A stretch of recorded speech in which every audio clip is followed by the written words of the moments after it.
she's like this fun, sparkling, whimsical character, but she's just a yaya. She's a She grumpy. absolutely She's a Baba Yaga. she's a yaya in the basement, sort of sticking her nose into everything. I mean, that's what she's got the preserves. She knows where all the secrets are.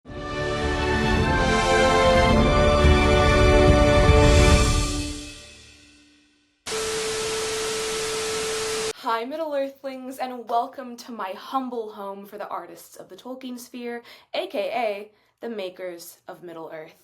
My name is María. I myself am a maker of many mediums, and today we have a very special episode with two very special guests. Phoebe Gittins and Arty Papageorgiou are the screenwriters of The Lord of the Rings, The War of the Rohirrim.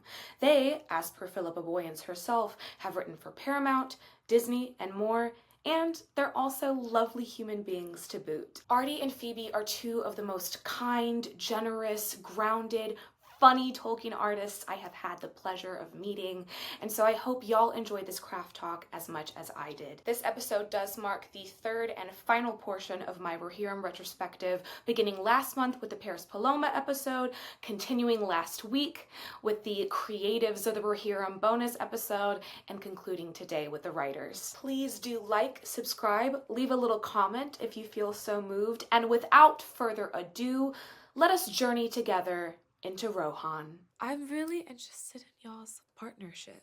You've been collaborators and besties for so long. As much as you're comfortable, can you share your journey of like how y'all met? I know you collaborated in like 2013 on The Sorrows. She knows more than us. Yeah, I know. I was like, did we? Did we? I don't know. Back in the day. Well, it started with Robin Hood, animated Robin Hood, the Please Disney. give me that. Yeah. Robin Hood. Oh, Bugsy Malone. musical. Do you know was what's another. interesting? So I moved with my mum to Wellington. I think I was 10 years old, and we moved into a house that was around the corner from Arty. Yeah, But we never met each other at that point in time. So we lived around the corner. I mean, more or less next door. I mean, it was one house Truly, between it's ridiculous. But at that time, never crossed paths. Well, because you were being a nerd inside reading books, probably, and I was being a nerd playing video games and watching TV. We never left the houses, so we never met each other. You were watching your VHS of Robin Hood. I was watching my VHS of Robin Hood, and we didn't. Yeah. Did you not go to the same school? No, different primary schools. Yeah. Interesting. I did a fancy school.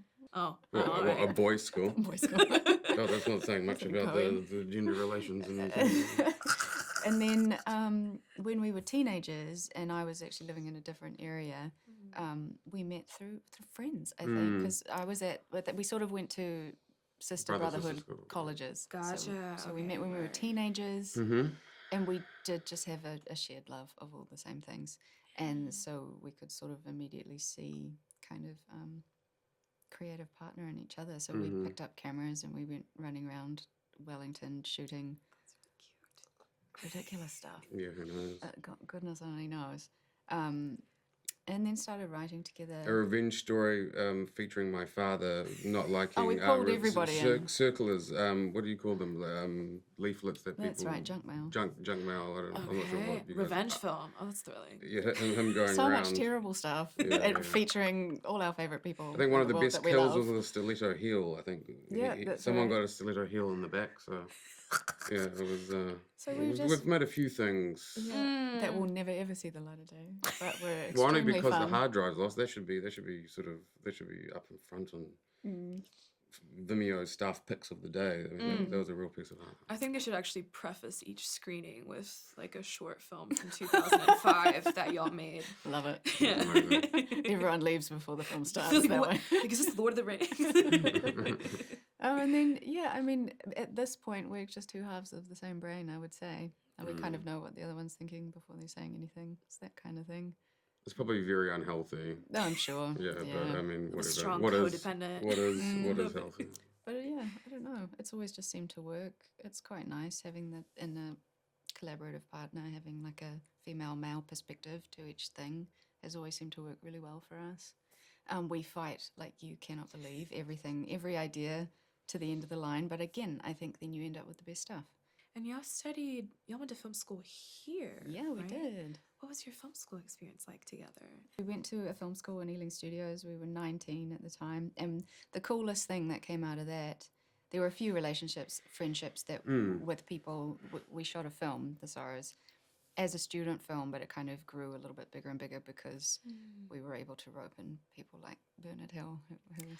They'll do it, yeah. Lucy Fleming. We had Una Chaplin. We had Jill Winternitz, Reese Ritchie, Austin Hardiman. We had just the most magical cast of people, and then we made very good friends with the DOP, Mike Doxford, who's still... We still work with him. He shot behind the scenes on the Paris Paloma video. So these are all people that we formed like lifelong friendships with. Yeah, it was like a sort of United Artists type situation. It was sort of 14 people in a house making a film. Oh, it was ridiculous. But that was the best thing that came out of film school that was for us. meeting those people and making a film like that in the way that we made it. It was sort of very organic. As I think it was just sort of a bunch of people wanting to do something.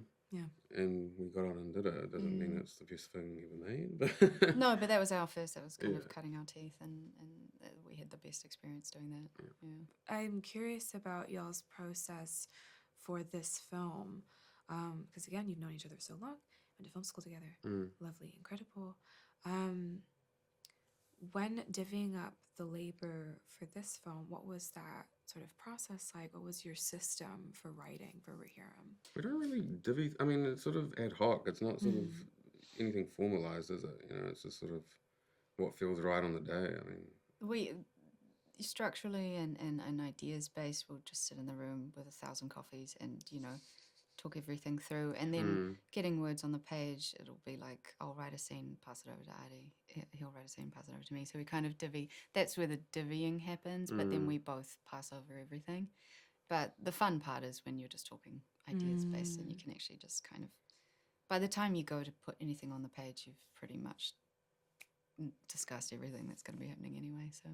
Yeah, that's pretty much how we do it. And most of the process really is just trying to figure out structure and ideas and sort of shaping moments, shaping scenes. And I think the more time you can sort of spend on doing that before you get into the writing of it, you need that self-discipline, because you can get lost in the writing. So you sort of need to make sure that you're figuring out your story, your storytelling.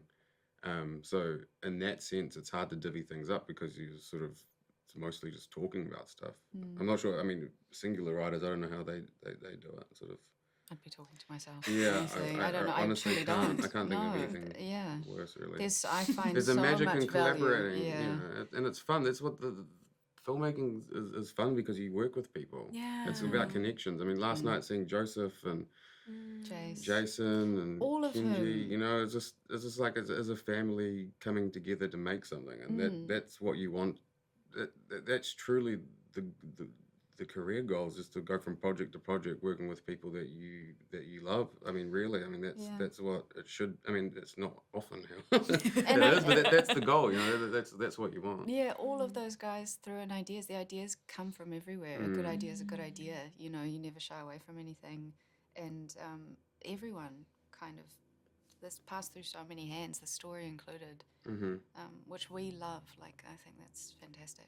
I love that you were like, we fight over everything to get the best version of the thing, to really like gnaw on it. Oh, and that's the right thing. Phil is included in that. The fights. Oh yeah, 100%. Phoebe v. Phil is like. it's Fricker and Helm Hammerhand. Fricker and Helm. You should see us. Yeah. What was the most hotly debated part of the story or the script? Oh, what did you have to really... Every word, every it is syllable. like that. It is literally everything. On something like this, it is like that, because That's it's very important. fair. Like, well, at least to us, it's like it's important. It's Tolkien. It's like you nothing's in there by accident. You sort of really think about everything. Everything's got to be earned. Every change, every addition, every it's like. But also, like, why wouldn't it be? Like. And there were I guess there was the marriage of anime to Tolkien was probably where the most debate came up, and then there's people fighting for their corners. Yeah, no, that's a good answer. And so it's probably that, yeah. No, it was. There was a tension, like walking the line as opposed to attention. And there's no right answer there. There's no No. roadmap for that. You know, this was this new kind of thing that we were all trying to find our way through. So and truly, like the collaboration on this, we say fights, but Like loving, because everybody was so passionate about it. It was all coming from a very genuine 100%.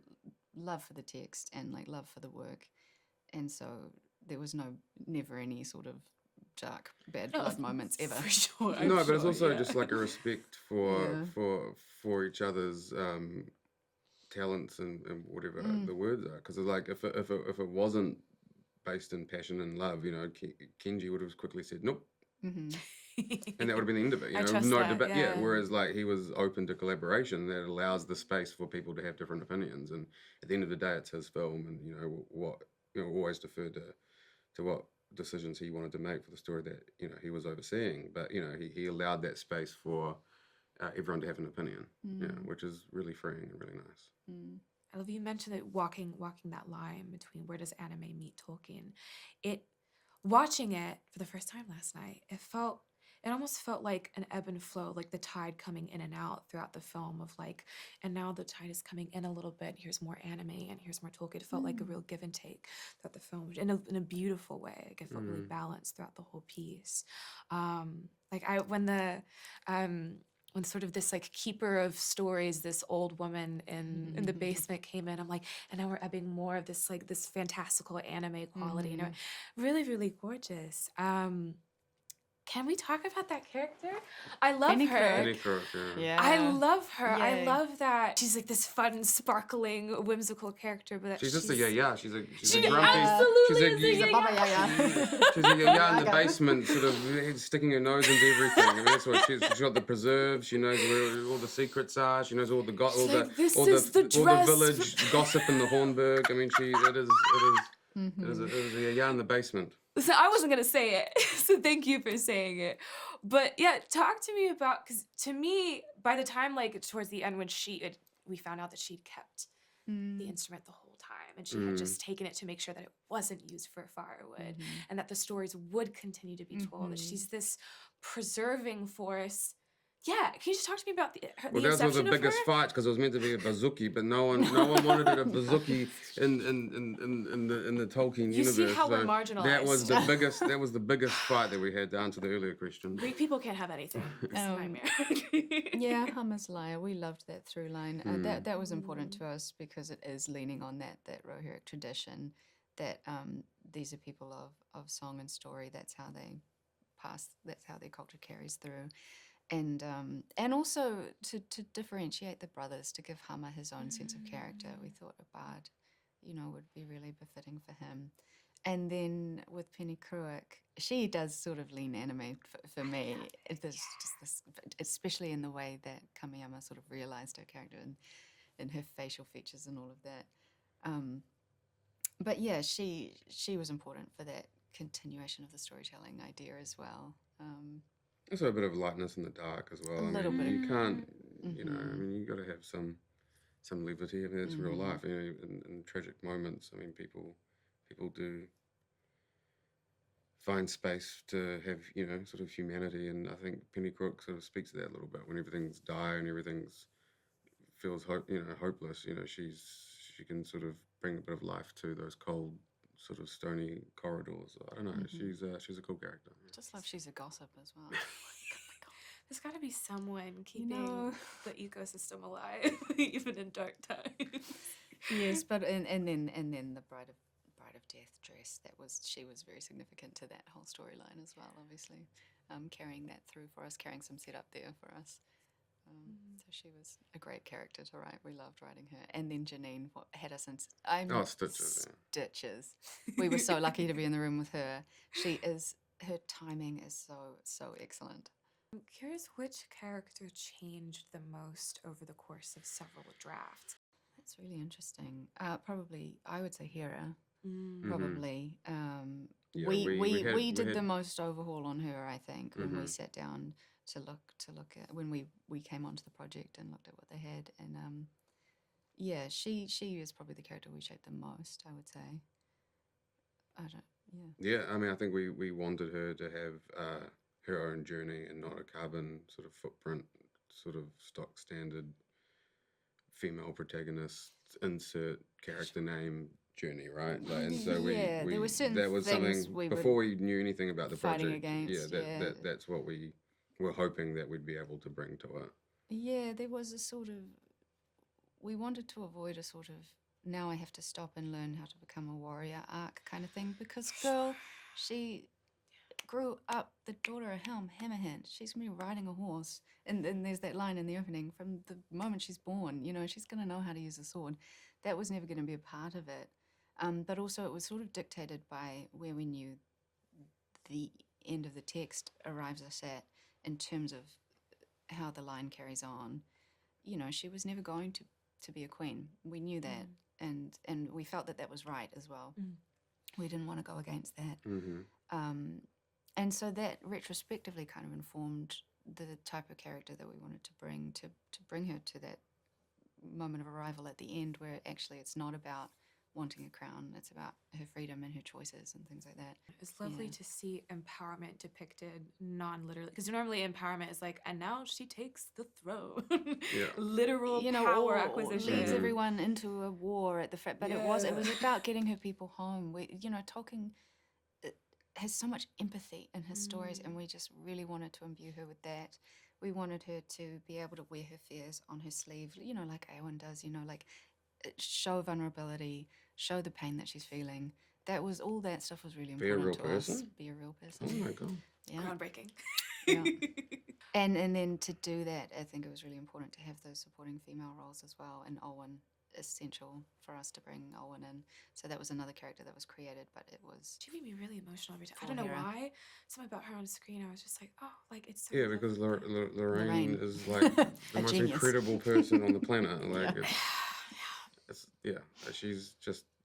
There was so much more in the sort of no-nonsense way that Lorraine delivered the character that you knew underneath all of that. There was all of that, oh yeah, I loved what she did with that. She's genius. I mean, even her lament, her sing. Yeah, I mean, she's just... Yeah. Her voice. I let out a really ugly noise in the Senate, which we heard that when we were wondering what was going on. The paramedics started to come in, and no one knew what was happening. I should have been expecting it, but I wasn't expecting the mournful ballad. That kind of broke me, I think. She nailed it. Nailed it. Really. That was a highlight to watch her do that as well. What I loved about this film is that we've had 6 films really showcasing the bonds of friendship and the power of goodness that you can pull from and find with like gentle, healthy, open vulnerability and, and masculinity and whatnot. And then in this film, we have Wolf, who is sort of a poster child for what happens when you don't allow yourself to be kind of broken open and you just push it down and push it down until it festers into something rotten. And how it broke Helm as well, that like not allowing himself to sit in that grief. Which is kind of cool because that's sort of furthering out this idea of them being in a siege, it's sort of like it sort of plays that, I think, what you're saying. Emotional siege, there's sort of, there's a sort of nice... There's a nice mirror between those two things, I think. And what you're saying also about between Helm and Wolf. I mean, these aren't always things that you're purposely putting into your storytelling, but, if everyone's sort of working with the right intentions and understands the story, then happy accidents like this sort of start popping up. Yeah. Where, it means sort of that the ideas, you're letting the story inform the project, which I think is always quite cool. No, like the movie's good. It's great. It's like we love to see it. Y'all made like a really beautiful thing. But what were you saying with Wolf? I think we sidetracked you. Yeah. Well, I sidetracked you. I love we're meandering here. We're not walking down the road. I feel like we didn't answer something there. Walking that line between like a sympathetic, complex antagonist who is justified in his own head versus telling like a clear story of like, this is not a great dude. Not a fan of Wolf. Can y'all talk about walking that line and like balancing that in the script and how you arrived to the Wolf we saw?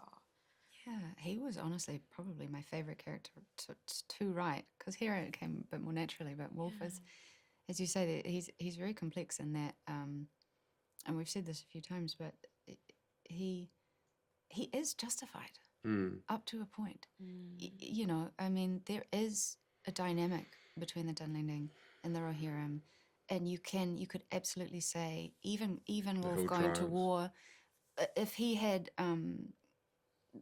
just gone to war and then turned around and focused in on his own people and focused in on what he was doing, things could have gone very, very differently for him.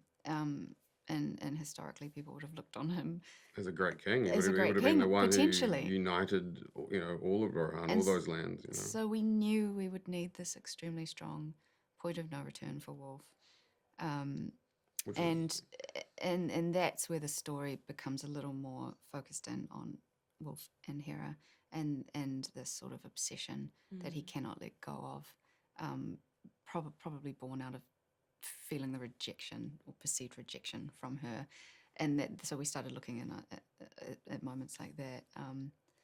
But yeah, we knew that there was going to have to be a sort of irredeemable moment where he commits himself to a course that he cannot really claw himself back from. That's sort of in the midpoint of the film. I don't know, you probably know what I'm talking about. yeah, I don't Actively know. reached for this. Like, no. Yeah, but that he was extremely fun to write. Luke was a perfect person for it. We loved his performance. We're just so lucky with the cast. He was brilliant to work with. Almost like a similar approach with the way we looked at shaping Hera's story. It was a sort of we sort of looked at what type of antagonist we wanted, as opposed to anything else, and we're like, this feels right. How do we deliver this character to that moment at the end of the film? How did y'all decide to incorporate the eagles? What was that conversation like? Because animals played such a huge role in the film. Obviously, there's Hama's mare. Oh my god, Bless her. I know. Oh my god, so sweet. Such a pivotal point in the film.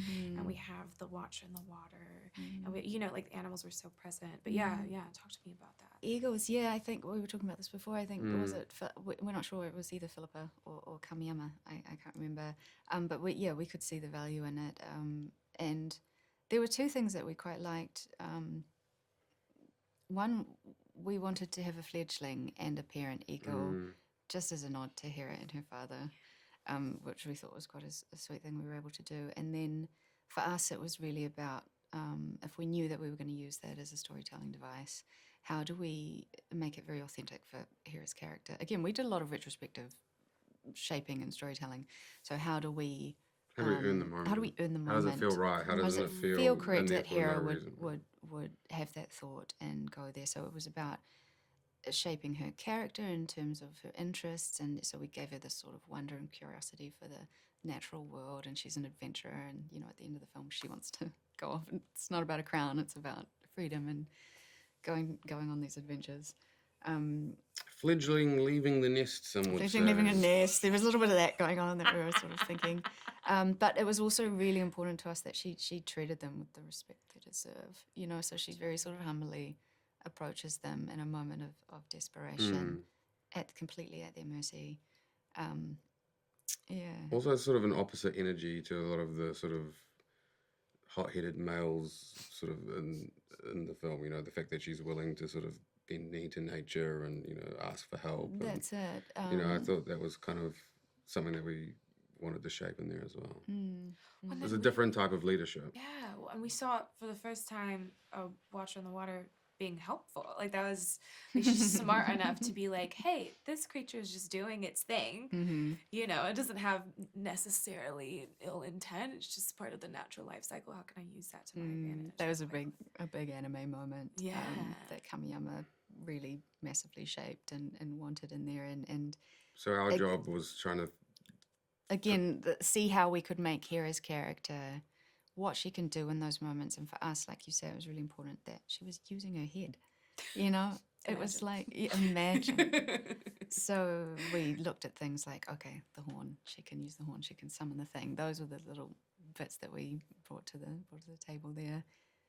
But so we did a lot of like slotting into sort of moments that were already there, and how can we make this right for the characters? How can we, make this feel believable and get here or there? And yeah, that was actually really fun. It was like a really interesting experience for us to do things that way around. What surprised you? Because you've worked together before. Were there moments where you were like actually surprised by one another's work in this process, or something you're like, oh, that's so I interesting. wasn't surprised because I hold Phoebe in the highest esteem possible. good. And what we haven't spoken about at all is her song with Paris. And we might get to that later, but that's something that people might be like, oh, that was surprising. That no, not to me. She is a musical genius as well as every other type of genius. I pay him to say all this stuff. I think that's something that should be discussed. Oh, so I wasn't surprised about anything really. That's really sweet. I'm trying to think. I love that question. But like I did say earlier, we are sort of two halves of the same brain now. So very Apart often, from the music stuff, I let us down with that. Very often we have similar instincts. Mm. And if not, we can very quickly understand where each other is coming from. I'm trying to think. Maybe it's something that you felt your like craft grow. You're like, oh, like this is challenging me, and now I'm better for it. Arty had a lot more experience in the anime. That I definitely had to lean on and sort of look at him and be like, would this fly? Is this sort of any? So that was, I think, really, really, really helpful. But my brain is, I have no, my memory is terrible, so I can't. She thinks so little of me that she can't think of one nice thing to say. I mean, Yeah, I don't know what to tell you. I happened to watch an anime film once, apparently. That's all she can come up with. Do better, Arty. Come on. But let's talk about the song. Arty, did you have any hand in it? It was all Phoebe and Paloma, and Paris Paloma and David Long. Wonderful. Arty was there. No, Arty's always there. If I'm there, Arty's always there. You know, it's like, this is the thing. We're a little chamber Can't for get each rid other of to it. throw ideas at. The song was the coolest thing that we've done. I just cannot believe we had that opportunity. And Dave Long and Paris, they have become like two of my favorite people on earth. Working with Dave and meeting Dave properly, I think we must have met over the years, but actually showing up at his doorstep and being able to work with him and really get to know him, one of the greatest things for me personally to have come out of this. He is just so talented with zero ego and just one of the best humans, truly. And then I always Paris, love him. I always yeah. love him because he was sort of a gateway into, I think, Phoebe sort of believing in herself, her songwriting abilities. Yeah, I'm pretty shy, but he. I'm getting teary. So we'll change the topic to Paris. We'll get a little bit less teary. Paris will eat the rest of this interview just talking about Paris. Honestly, she was a massive inspiration to me. Like, who she is as a young woman floors me. The sort of sense of self that she has at her age blew me away. And her talent, and she was truly the perfect person for this. As a collaborator, she brought everything. She brought so much, not just a genuine love of Tolkien, my which goodness, she I mean, is you a need to be talking huge to her. fan. No, huge. So immediately we got in the room and could connect on a million different levels, and that helped her just bring so much to the song. But just she has this magic in her own music, which I'm a huge fan of. One of my bucket lists now is to see her in concert because I still haven't done that.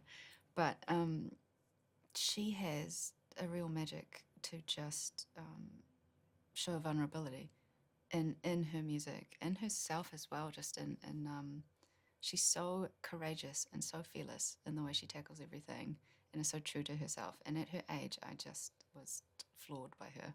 Yeah. It really is extraordinary. And that's not even to say anything of her talent. Like her actual, Yeah. when she opens her voice and she sings. I'm transported. Oh my God. Those couple of days of recording were just this. If you want to talk about sort of family filmmaking or family creativity, I mean, that was just a incredible couple of days. We got to work with Pete Cobbin and Kirsty Whaley, who were engineered when we were working at Abbey Road and mixed the song. Incredible. they're the two of the best in the business. That was just like, we were like, what is going on here? They were bringing out microphones from like Elvis Presley and like the Beatles, and we were just like, Paris included, we were all But standing once again, there. no ego. I think Just what like, was cool watching you all work together is that you're all comfortable in your own. Well, you're not. You're a nervous wreck, but everyone sort of was so comfortable in their talents and their experience that there was no need for anyone to try and pull rank or sort of bully a young artist or try and prove anything. It was truly collaborative. It was a really cool couple of days to watch you guys work together. I don't know if that's just what comes with working on Tolkien's work, but Maybe it is. Like that's our experience so it is. far. Everybody just is there for the work and they really want to make something special. And like we felt that over and over and over again. And this was no different. And that Even truly at Comic-Con, highlight of my though. life doing that. And you have such a beautiful voice. I just have to say. Oh God. No, truly. That like was unexpected. Thank you. I saw that on your Instagram. I think I messaged you straight away. You did. Don't do the things. Yeah, so we you're always doing- do that as you're women. doing, It's you're terrible. doing what Phoebe does. But No, but it's your terrible. voice You guys is need to stunning. cut it out. Stunning. Yeah. Singing it in my turtleneck. That's very kind. Do a cover. It's like truly, you just. But no, so that was beautiful. Comic-Con as well, though. Meeting sort of other passionate fans of the world. It's like, but that was our experience in making the film, and everyone, luckily, is sort of is there for the right reasons. Everyone wants to try and do this world justice. I mean, really, it's everyone. It's interesting that y'all talk about the familial and how, like, I don't know, humble and warm the space is, because just from what I've observed, y'all's team, y'all's sort of ecosystem is unique in that obviously there's this quarter-century long infrastructure that exists, which is really special. And I think about how so much of Tolkien's work is about generation and lineage and what we do with the legacy left by our forefathers. And so now, and I look at y'all's ecosystem and there's this, not old guard, but like the people who built it still continuing to make the work while ushering in and nurturing a new generation. And it's like, it's really lovely to see.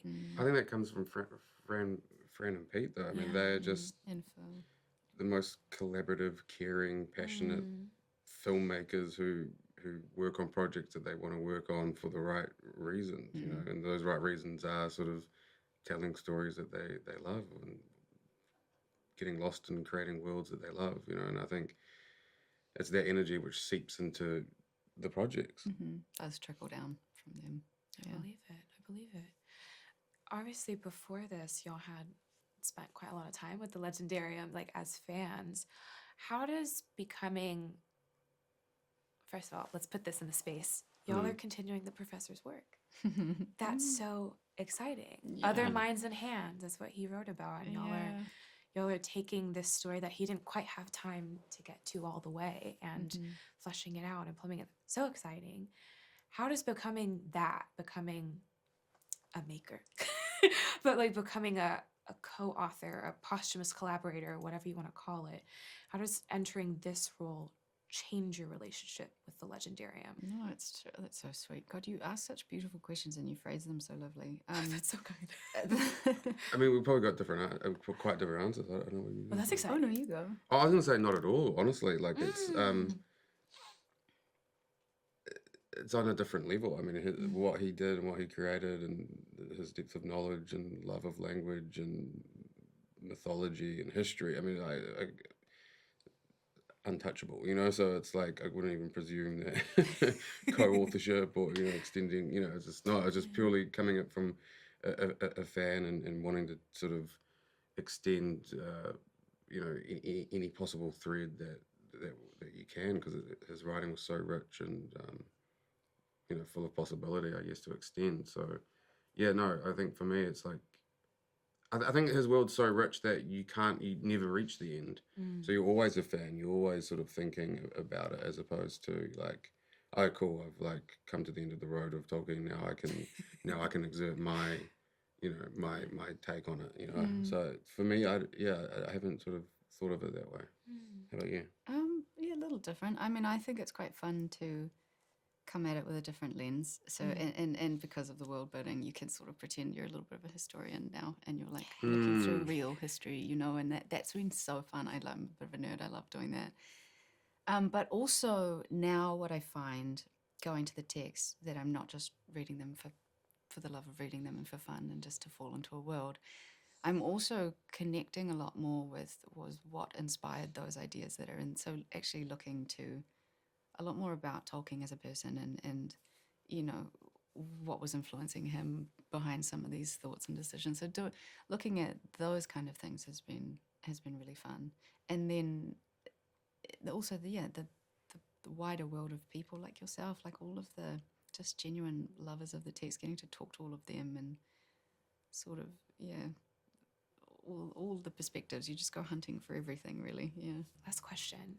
Now that you have this beautiful film under your belt, what from this experience, writing-wise, storytelling-wise, producing-wise, are you going to take with you now as you embark on the hunt for Gollum? This is so funny because I remember talking to you at the last interview, and I don't feel like I interview very well because I feel like I'm a bit of an ant, you know, like I need to take things in and then I take a really long time because they're great questions and you want to actually be able to sort of think it longer than 30 seconds on the spot, and I'm definitely an ant. I need long time to process things.